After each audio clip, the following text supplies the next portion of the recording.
الأيام ذاكرة صبي. كانت القناة في قريته ضئيلة، يمكن لشاب نشيط أن يعبرها أو أن يقفز من فوقها دون أن يبلغ الماء إبطي.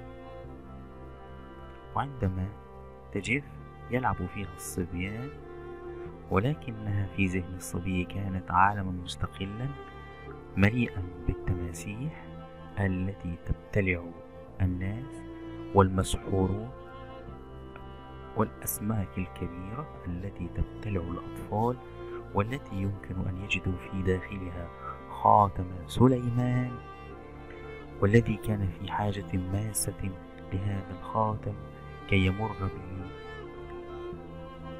إلى الضفة الأخرى للقناة. كانت القرية محفوفة بالمخاطر، فعلى يسارها العدويون الذين لا يسلم الناس من شرهم ومن شر كلابهم، وعلى يمينه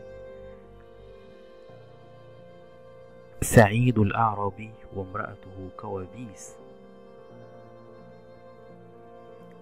يتذكر الكاتب بعضا من تفاصيل طفولته، ولا يتذكر تفاصيل أخرى، فهو يتذكر أنه عبر هذه القناة على كتف أحد إخوته وقطف التفاحة والرياحين وأكل منها، ولكنه لا يتذكر كيف تبدلت هذه الأرض إلى هذا الشكل.